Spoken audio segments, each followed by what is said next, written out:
જય ભીમ મિત્રો, મુકેશભાઈના પત્ની શારદાબેન તેમના પતિ અને બાળકીને બંનેને છોડી પ્રેમી સાથે થઈ ગયા છે ફરાર અને સામેથી 3 લાખનો દાવો પણ કરે છે. આ વાત સાગરભાઈ રાઠોડ પાસે ગઈ છે. સાંભળો તમે આ કોલ રેકોર્ડિંગ. બોલો. હા હા, જય માતાજી. જય માતાજી. બોલો. આપણે છોટાઉદેપુરથી બોલું. હા. કમ્પ્લેન હતી તમારો વિડીયો જોયો ને મને અનુકૂળ વિશ્વાસ લાગ્યો મેં ફોન કરેલો. શેના માટે છે બોલો ને. આપણે એ બૈરી નાહી છે. હા. એ લોકો શું કહેવા કે જે મારા હારીવાળા ખરા ને પેલા અમારે 1 લાખ ને 1.5 લાખ મેં દાવો નક્કી કરેલો. હા. મેં એવું લવ મેરેજ જ કરેલા, બરાબર. બરોબર. તે એની મમ્મી પપ્પા હજુ એ બધી પાછા હવે બીજે જતી રહી ને તો પાછા એ જ દાવો લેવાનું વિચારે છે એમ. હવે હું લેવું દાવો એટલે અમારા સમાજ રીતે જે ભોંગતોડ નું નક્કી કરેલું ને. આ દીકરીને પૈસા લેતા હોય ને તમારા સમાજમાં હા, ઈ જ નક્કી કર્યું ને. બીજું તો તમે શું નક્કી કરો? તે 1.5 લાખ મેં આપી દીધેલા. પછી હવે પાછું બીજે કરે કર્યું છે તો પછી પાછા અહીંયા જ નહીં પાછો દાવો લેવા કે એટલે હું બીજે કર્યું? મેં એવું આપ્યું. છોકરી બીજે પરણે દીધી? હા. હું કામ પરણે દીધી? એ તો કહું છું એટલે હવે કરવું શું એનું તે આજે અમે તમારે ઘરવાળી છે? હતા. તમે લવ મેરેજ કરીને મેરેજ સર્ટિફિકેટ નથી તમારી પાસે? ના, અમે ભાગીને લગ્ન કર્યા હતા ને એટલે મેરેજ સર્ટિફિકેટ બને જ ને. તમે ભાગીને લગ્ન કરો એટલે કોર્ટમાં લગ્ન નથી થયા એમ હું કહું. ના, કોર્ટમાં તો કેમ લગ્ન કર્યા તમે? ફૂલ હાર કર્યા ખાલી? હા, સમાજની રીતે. સમાજની દ્રષ્ટિએ સમાધાન કર્યું. હા. તો પછી તો એ કેટલા પૈસા આપ્યા હતા? 1.5 લાખ. 1.5 લાખ? હા. હા. તો પછી હવે પાછું બીજી વાર એ લોકો જ માંગે કે હવે બીજે ઘર છોકરી મૂકીને વહી જશે તઈ મારા હારીમાં. હું કામ મૂકીને વહી ગઈ? હવે એને બીજે ઘર કરવું હશે એટલે અમારી પાસે છે તે નાટક કરીને માર ઘરમાં એમ કે મમ્મી પપ્પાની જોતા બેનની જોતી તેમને કઈ મેં મૂકી આવું. ઠીક. હા, તે પેલો જેના સરપંચ આપણે વિજોલથી તમે વાત કરી હતી ને એ સહી જોમરે ને તે જેન્દ્ર સરપંચ છે તે એ જ દાવો લીધેલા ને અમને એમ કે અમારે તે વખતે 60-70 હજાર દાવો ચાલતેલો એમ કે ને મારી પાસે 1.5 લાખ રૂપિયા લઈ ગયેલા. તમારું નામ એ લોકો લઈ ગયેલા તો એમને નહીં યાદ ભાઈ. તમારું નામ શું છે? મુકેશભાઈ. તમે એક વાર વિડીયો વાયરલ કરાવેલો મારી પાસે કે પહેલી જ વાર ફોન કર્યો? ના, પહેલી જ વાર ફોન કર્યો. એટલે મેં માહિતીની સાહેબ હતી ને સાગરભાઈ એટલે મેં કીધું કે એમનું તમે સમાધાન કરી આપો કે પછી વિડીયો વાયરલ કરો કે કઈ રીતનું છે એમ કરીને. હા. તે શું કીધું એને? એ હજુ જેના સરપંચ એવી વાત કરે. તમારે કઈ બાળ બચ્ચા છે? બાળ બચ્ચા કઈ છે કે? હા, એક છે. હું દીકરી છે કે દીકરો? દીકરી છે. સરસ. તો હવે તમારે શું કરવું છે? અમારે હવે કશું નહીં. અમારે સમાજની રીતે જે વખતે અમે દોડ ભરેલા ને તે અમારે કુંવારી છોકરીને 1.5 લાખ ચાલતેલા તે અમારે હવે 3 લાખ લેવાની ગણતરી છે. બીજું કઈ. શું કામ 3 લાખ લેવા? તો પછી હવે ઘર અમારું તૂટ્યું ને મારી છોકરીની જિંદગી બગડી ને એના માટે. છોકરી અહીંયા લઈ ગઈ છે કે પાછી અહીંયા આપી જશે? ના, મારા હારી મૂકીને વહી ગઈ છે. તો તમે ક્યાં છો? અમને મારા ગામમાં ફરિયાદ. ઠીક. એટલે તો એને પિયરિયામાં અહીંયા મૂકીને વહી ગઈ છોકરી? હા. કેટલી ઉંમરની દીકરી છે? 5 વર્ષની. પાછી તમારી બાઈ બીજા ભાગી જશે કે ખાલી લગ્ન કરી દીધા ઘરઘણું કરી દીધું? ના, ભાગી જશે બીજા હારે. જો તમે ભાગીને લાવ્યા, હવે આ છોકરી મૂકીને બીજા ભાગી ગઈ ને હવે પછી ન્યાય એકાદું થાય ત્યાં મૂકીને પછી બીજે ભાગશે એટલે આને ધંધા જ આવા હોય. સમજાણું? હા, એવું. આને કોઈ ગધાડિયું કહેવાય, આને સમજાણું ટૂંકમાં સિનાળ્યું કહેવાય આને. એવું જ કહેવાય સાહેબ. પણ તે હવે એ લોકોનો હક નહીં આવે ને. આપણે અહીંથી દાવો પહોંચ્યા લેલો તો હવે ઘડીએ થોડું લેવાય એમ મારે કહેવાનું. તમારા સમાજની દ્રષ્ટિએ સમાજ લેવલે તમારે કામ કર્યું હોય તો પછી ફરિયાદ કરજો ને સમાજને હારે રાખીને. હા, તે એ જ વાત છે. આજે અરજી આલવા જ જવાના હતા. મેં તમારો વિડીયો જોયો ને મેં પૂરા વિડીયો નહીં જોયા પણ મને વિશ્વાસ થઈ ગયો કે આ ભાઈને કંઈક કાયદાનું નોલેજ હશે એટલે જ આવી વાત કરી. એટલે મને વિશ્વાસ લાગ્યો ને એટલે મેં તરત ફોન કર્યો. પછી મેં વિડીયો પાછો જોયા પણ પછી જોયા પૂરા. વિડીયો કેમાં જોયા? યુટ્યુબમાં જોયા કે ફેસબુકમાં? ફેસબુકમાં જોયા ને યુટ્યુબમાં પણ જોયા. સરસ. જોયે રાખજો એટલે મેળ આવી જાય તમારો. હા. તમારું નામ શું છે ભાઈ? મુકેશભાઈ બચુભાઈ. આખું નામ? રાઠવા. મુકેશભાઈ બચુભાઈ. એક મિનિટ. હા.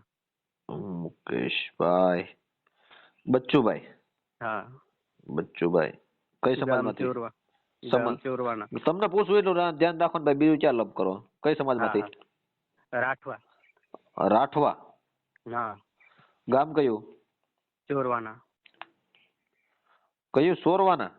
હા ચોરવાના. તાલુકો કયો લાગે? છોટાઉદેપુર. હવે તમારો છોટાઉદેપુર જિલ્લો કયો લાગે? જિલ્લો છોટાઉદેપુર લાગે સાહેબ. બરોબર. તમારો વિડીયો વાયરલ થાય છે મુકેશભાઈ, તમારી મંજૂરી છે ને તો આપણે આગળ હાલીએ. હા મંજૂરી છે ને. તમારે 2 જણાના ફોટા અને બેબલીના ફોટા નાખવા પડશે હો. હા વાંધો નહીં. તમે બગાડીને ક્યાંથી લાવ્યા હતા? કેટલો ટાઈમ થયો તમે બાઈને બગાડીને લાવ્યા ઈ?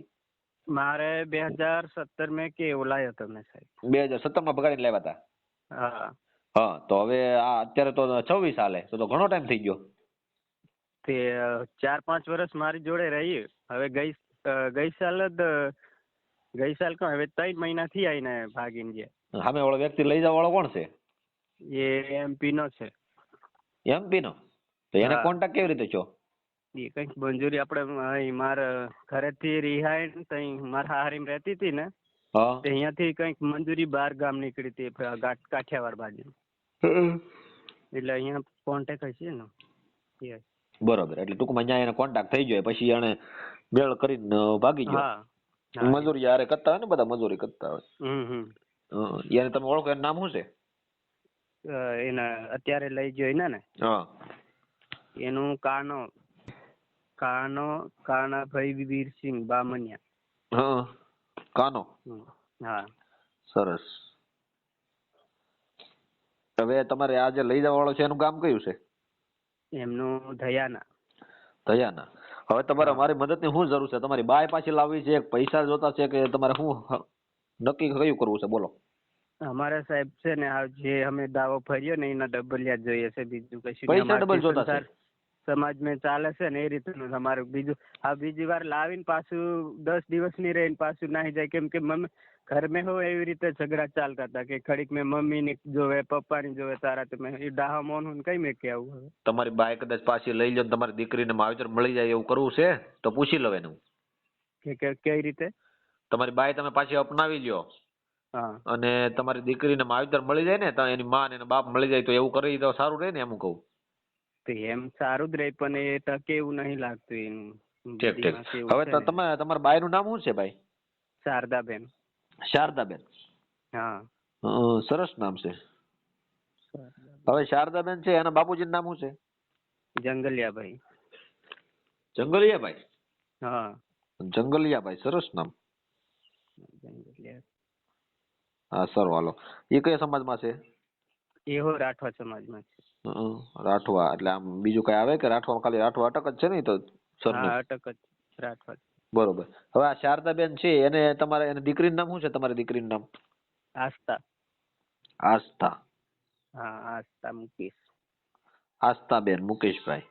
હા. તમારા બાપુજીનું નામ બચુભાઈ. હા. બરોબર. તો હવે તમારે પૈસા 1.5 લાખ રૂપિયા પચ્ચા તમે નાયત રિવાજે હરખું કર્યું હતું, એમાં તમારે 1.5 લાખ રૂપિયા તમે ભર્યા હતા સમાધાન કરી. તો ઈ હે ને તમે ભરો 1.5 લાખ રૂપિયા, દીકરી વેચાણ કરી લ્યો કે ટૂંકમાં. હા એવી રીતના જ થાય ને તે સાહેબ. ઈ તો બરોબર છે. સમાજની રીતે જે કંઈક આપણે આવા જવાનું કરવા માટે 60-70 હજાર રૂપિયા ચાલે, પણ એ લોકો મારી જોડે ઝઘડા કરીને 1.5 લાખ લીધા. પણ એ તો તમે દીકરી ભગાડીને એવું બધું કર્યું એટલે એવું બધું થાય ને. હા એમ એ રીતે. પણ તમારે તો લવ મેરેજ કર્યા હતા ત્યાં પૈસા દેવાના આવે તો કોર્ટ મેરેજ સર્ટિફિકેટ કરી નાખું તો પછી ત્યાં પોલીસ પ્રોટેક્શન મંગાવી લે કે આ એ લોકો આવતા હોય હેરાન ઝઘડા કરતા હોય તો બીજું કઈ કરવાની જરૂર નથી, પણ તમે આ ખોટા હેરાન થઈ ગયા. પણ એટલા બધો ટાઈમ નતો સાહેબ મારી જોડે. ટાઈમમાં તો ફોન કરવાનો હોય, કેમ મને ફોન કર્યો એમને ફોન કરવાનો. તમારે નજીકનો પોલીસ સ્ટેશન જોઈએ કે 2 દિવસ પહેલા એટલે મને વિશ્વાસ બેસી ગયો એમ. ઠીક કાંઈ વાંધો નહીં, હાલો નહીં. હવે ઈવડા જે તમારા હાથ સસરા છે એનું નામ શું છે? જંગલિયા કાળિયા. એ જંગલિયાભાઈ છે, એનો નંબર દો હાલો તો હવે. હા 1 મિનિટ. નકર શારદાબેન ને પાછા લાવે તો શારદાબેન નો નંબર આપો. કોનો? શારદાબેન ને તમારે પાછા તેડવા છે તો એનો તમે સમાધાન કરવું છે તો એનો નંબર એનો આપો એમ. ના એને સમાધાન નહીં કરવું હવે. હા તો આની પાસે 3 લાખ રૂપિયા લેવા છે એમ છો નહીં? હા. કાંઈ વાંધો, બોલો નંબર બોલો જંગલિયાભાઈ નો. એ લોકો હાલવા હો તૈયાર છે, પણ એ અમને જે મારા હારી વાળા ખરા ને એ બધી માથું દસે છે એન્ડોસર, પણ એમ કે તમારે ₹5 છોકરીને કોઈ દિવસ નહીં આલ્યા અને જબલી નહીં ઓની આલી તો તઈ હારી મેં એક વર્ષથી અહીંયા તઈ રહેતી લે તો મેં તઈ થોડા ને ઘરે રહેતી હોય તો આપણે સાહેબ આલી હો શકીએ. હવે એનો અહીંથી રિહાઈન જી ને તે વખતની બહાર રહેશે તો પછી કઈ રીતના હાલવા? બોલો એવી વાત જ કરે. બોલો નંબર બોલો. હા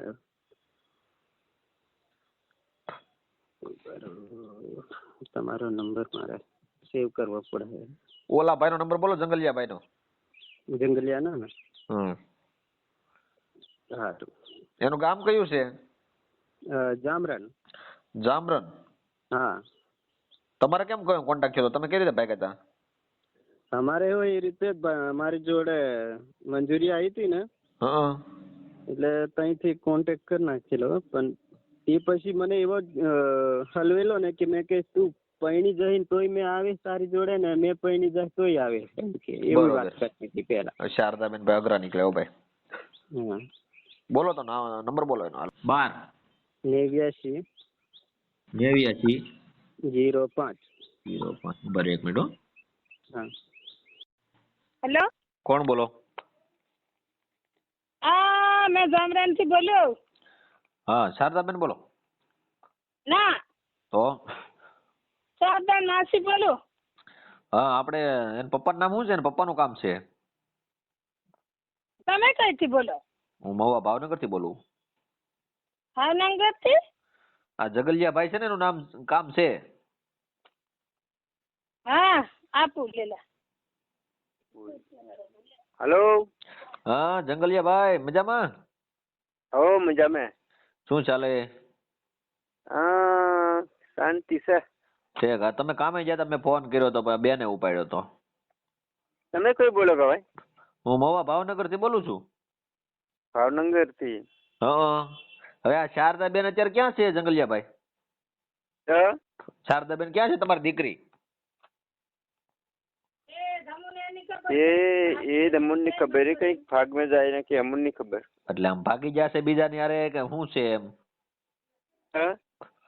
એટલે આ તમારી આ જંગલ શારદાબેન છે એ બીજા ની હારે લઈને ભાગી જશે કે શું છે એમ? એ આપણને નહીં ખબર. ઠીક. તમારી દીકરી નથી? એવું બધું આપણે કોને કઈ ભાગમાં જાય ને કઈ જાય એ અમને નહીં ખબર. ઠીક. તો દીકરી હોય તો ખબર તો હોય ને. એને અત્યારે સાસરે વળાવેલી છે કે ઘરે છે? હું એમ પૂછું. એ તે વારો હરકે રેલા છે આપણને ખબર પડે કે અમુક જગ્યા પર એ જઈ બાળક નાખતા ને એનો કોઈ લોકો એમનો. એટલે આ મુકેશભાઈ બસુભાઈ છે રાઠવા, એના ઘરમાં હતી તો એ ત્યાંથી તમે ક્યાં અત્યારે ન્યા છે કે બીજે એમ હું પૂછું? હા શારદાબેન અત્યારે મુકેશભાઈ ના ઘરમાં છે કે બીજાના ઘરમાં છે? એ ખબર નહીં. ઠીક. વેગલે આવી ગઈ ને? નાહી જી કોને લઈને વહી ગઈ? એ અમને નહીં ખબર એવી. ઠીક. શારદાબેન હવે મારું એમ કહેવાનું છે કે તમે ઓલા ભાઈ ને હવે 1.5 લાખ રૂપિયા લીધા, સમાધાન કર્યું તમે, પાછું આ ભાઈ તમારી દીકરી વહી ગઈ, અત્યારે એની દીકરી તમારી ઘેર છે. હા. તો હવે તમે એના પાસે 1.5 લાખ રૂપિયા લીધા છે એવું છે. હવે એ 1.5 લાખ રૂપિયા તમારે કેમ કરવાના છે? પાછા દેવાના છે કે શું કરવું હવે? એ અમારે શું લેવાના એમ? તમે 1.5 લાખ રૂપિયા નથી લીધા નાયત રિવાજે દીકરીના? લીધા જ ને. તો એ નાયત રિવાજે દીકરી વેચવાનો ખર્ચ કહેવાય ને. લાખ રૂપિયા લીધા, 1.5 લાખ ની લીધા. એને મને 1.5 લાખ નું હાલો લાખ રૂપિયા, પણ એ દીકરી વેચી ને તમે ટૂંકમાં એમ મુકેશ ને. હા. તો હવે અહીંયા કેટલા વેચી? અહીંયા જે વહી ગઈ છે ત્યાં કેટલા વેચી? એ કઈ નહીં ભાંગ્યું. હા ત્યાં કેટલી ભાંગવાનું છે હવે? એ દે સુરવાણા વાળા ભાંગે ને. કોણ ભાંગે? સુરવાણા વાળા લે. એટલે એને દેવાના છે પૈસા હવે? હવે મારી વાત સાંભળો. હવે આના લાખ રૂપિયા તમે દીકરી વેચી છે ને એ લાખ રૂપિયા આપી ગયો, એનું ઘરે નથી આવેલું અને એ એમ કહે છે કે ભાઈ છે ને મારે પોલીસ ફરિયાદ કરી તો એને અઘરું થાય, એટલે તમારી ઉપર ફરિયાદ થાય ને તો હેરાન થઈ જાવ, એને કરતા લાખ રૂપિયા તમે લીધા છે ને 1.5 લાખ એ તમે આપી ગયો એને. એટલે કોણ ફરિયાદ કરી? આ મુકેશ ફરિયાદ કરશે. તમારી આ છોકરી તમે બીજે વળાવી દીધી અત્યારે. એટલે મુકેશ ને એને કેવી રીતે રાત પેલો એને ખબર કે તમને? મારી વાત સાંભળો. તમારે ઘેરેથી દીકરીને તમે બીજે વળાવી દીધી એ તમે આ પૈસા લેવા હાટું કર્યું. બાકી તમે બાપની એક તમે ઓલી જિમ્મેદારી નો નિભાવી, એને ઘર નું હાલવા દીધું. સમજાણું? આ તમારે વેચવાનું કામ થઈ ગયું. પેલા તમે મુકેશ ને એ દીધી હતી, હવે ન્યાલી એ મુકેશ ને વહી ગઈ હતી, બરોબર, ન્યાલી તમે તોડ કર્યો, હવે ન્યાલી પૈસા પતી ગયા, હવે આ તમે આ બીજાને ત્યાં મોકલી દીધી. એટલે કોણ વળાવે? અમે? હા હા. તો હવે આ શારદાબેન ને શું કરવાનું છે? તમારે પાછા લાવવાના છે કે પૈસા દેવાના છે, શું કરવાનું છે? એ માન્ય લેવાનું છે, તે વાળા લાવે તે જેમ કરે તેમ. હા, એટલે તો તમારી જવાબદારી આવે ને, તમે એના માવતર છો. અને એની જે શારદાબેન ની દીકરી તમારે ઘેર છે અત્યારે? સારું, વાંધો નહીં, જવાબદારી આવે તે દે. એમ નહીં, શારદાબેન ની દીકરી તમારે ઘેર, શારદાબેન નો નંબર છે? વાંધો નહીં, મુકેશ એમ કહેજો જંગલા પર ફરિયાદી કરી દે, જંગલા પૂરા દે એમ કહી દેજો. એ તો ફરિયાદ જ થાય તમારી ઉપર, કેમ કે તમે દીકરી વેચવાના પૈસા લ્યો છો. વાંધો નહીં, તમે આજે 2.5 લાખ લીધા ને, જેલમાં લીધે ને, બીજું શું કરે? એ મારી વાત સાંભળો, જેલમાં લઈ જાય ત્યાં પછી પાછું અઘરું બધું થાય, ત્યાં કઈ ઘર નથી, ત્યાં તમારું ઘર નથી. બંધ કરી દો, તે મુકેશ ને પૂછી લેજો. એટલે મારી વાત સમજો, ત્યાં તમારું ઘર નથી, તમારું ત્યાં ઘર ઘરની જેમ તમે છૂટે પટે ન રહી શકો, ત્યાં તમારે બંદીમાં રહેવું પડે, દાળ ખાવા પડે, જ્યાં તમે ખાવા માંગો એ ન હાલે કઈ, સમજાણું? જ્યાં તમે જે ખાવા માંગો એ વસ્તુ. હે, કોણ બોલો? સરપંચ બોલું બરોજ. ક્યાંથી? હે, ક્યાંથી બરોજ થી બોલો? શું હતું કઈ પણ મારેલો કે પેલા જંગલિયા ને? હા, જંગલિયા ભાઈ બાપા નામ છે ને શારદાબેન નો. હા હા, અને ઓલા ભાઈ એનું નામ છે મુકેશ નામ છે કે શું નામ છે? કરવાળા નામ આપણું નહીં ખબર શું નામ છે. હા, તો હવે એ હું સામાજિક કાર્યકર સાગરભાઈ રાઠોડ બોલું છું. હા હા. હવે એમાં એમ છે કે એ કંઈક 1.5 લાખ રૂપિયા લીધેલા છે. કોણ? આ ભાઈ જંગલિયા ભાઈ. એ અમારે નીતિ રિવાજ में ભાનજ છે એટલે લીધેલા. પણ એમાં મારી વાત મેં હું છે હાવ એ તમે સમાજની નીતિ રિવાજે લીધેલા છે ને. હા. તો હવે એમાં શું છે કે એ એના સાસરે એના પિયરિયામાં હતી ની બાઈ વહી ગઈ છે. હવે આનું કહેવાનું એમ છે કે આ એના બાપુજી છે ને એની ઉપર ફરિયાદી કરે છે કે બાપુજી આ કાવતરું કરીને મોકલી દીધી એમ. બાપાને બી નહીં ખબર, કોઈને ખબર નહીં. મેં એ છોકરીનો હું દુઃખ છે ને, હા, તે અમે જઈને અમારે ફળિયા ના છે. હા, એને હું છે ને, હા, તે બધું અમે જઈને તમને દૂર રહીને તમને નહીં ખબર પડે. પણ તમે બતાવો ને, અમારા નજીકના સમાજ છે ને. તમે બતાવો, તમે સરપંચ છો ગામના, તમને ખબર હોય ને. તો ખબર છે એટલે ને. શું ખબર છે? એટલે એમને બે પાર્ટી બોલાવીએ. હા. પેલા ઘણા જે લગભગ 1 વર્ષના પડી ગયા, પણ એ પાર્ટી કોઈ ભેગા વળવા તૈયાર નહીં. મહિલા પોલીસ ને ભેગા થયેલા એક ફેરા, પણ તેનું કોઈ હજુ પાયર પતો કોઈ વાત નહીં આલી. તે સમય મેં નહીં પતી એમ. અત્યારે આ છોકરી બીજે વહી ગઈ છે, એ કોના ઘરમાં ગઈ છે? એ કઈ આ બાજુ કે MP ની. બરોબર, તો એ આ કોન્ટેક્ટ કેવી રીતે એને અહીંયા કઈ કામે હારે જતા કે કેમ છું? કામે હારે જતા કેમ, જવાનું કારણ શું છે? છોકરી અત્યારે વહી ગયા એને બહુ એને પેલો ની 3 વર્ષથી ની બોલાવે, કઈ ને પેલું એ નહીં કરે. હા. એને હજુ છોકરી અહીંયા છે, એને 3 વર્ષ કે 4 વર્ષ છોકરી ના થાય, પણ તેને હજુ એમ 1 રૂપિયો પણ નહીં આપ્યો કોઈ. એને કઈ કપડું બંને પણ લઈ આલ્યું. આવી નાટક થઈ નહીં. જો હવે આમાં અત્યારે સરપંચ હું તમને કહું, કપડું લેવાનું નહીં તો છે ને, જો મજૂરી કરીને તે કામ કરીને ભરણ પોષણ કરે. છોકરીને લઈ આલે ને, છોકરીને પેલીને તો ના લઈ આલે. મારી વાત સાંભળો, તો એમાં કઈ થોડું ભાગી જવાનું, કોક ના ઘરમાં બેસી જવાનું, એમાં કઈ ભેગું ન થાય. એ વાત તો ખોટી. હવે મારું કહેવાનું શું છે કે હવે એ એમ કે છે કે 1.5 લાખ રૂપિયા આપેલા છે. પણ તે હમુન ખબર એ ભાગી ગયેલી, બાકી હમુન બી નહીં ખબર એમ. હા, એ ક્યાં અમે તમને દોષ દઈએ છીએ, પણ એમ કહું લાખ રૂપિયા એને કાંઈક આપેલા છે ને જંગલિયા ભાઈ ને, સામેવાળા ભાઈએ, તો ઈ એને કીધું કે મને પૈસા આપી દે, આ છૂટું કરી નાખો ને એમ. પણ તે ભેગા થવું જોઈએ ને, એ હમુન કેવા જોઈએ ને. કઈ વાંધો નહીં, તમે કહો તો એને બોલાવે, તમારે સામે બેહાડી દઉં. બરોબર, લાવો એમને બોલાવો. હા, એટલે કેમ કે પેલી પાર્ટીને બોલાવો. હા, એ તમે સરપંચ છો, ગામના આગેવાન છો, એટલે તમારે કરવું પડશે ને બધું. તમારી પાસે મોકલી દઉં છું કાલે એને હું. હા, તે મોકલો. બરોબર, હા તે સારું, હાલો. કોઈ વાંધો નહીં. તમારી પાસે મોકલો, તમે એને એડજસ્ટ કરી દેજો. બરોબર. હા, તે મોકલો એને. ઓકે સર ચાલો. પેલી પાર્ટીને બોલાવીએ ત્યાં એને એ અમને કીધેલું કે ત્યાં જ એને સામાવાળા નામે આવે તમે દાવો કાઢો એને મેં કીધું કાઢો હા પણ 2 પાર્ટીને ભેગા કરો પછી કાઢો એમ. હા બરોબર છે, કાંઈ વાંધો નહીં, કાલે મોકલું છું. તો તે મોકલો. હાજી.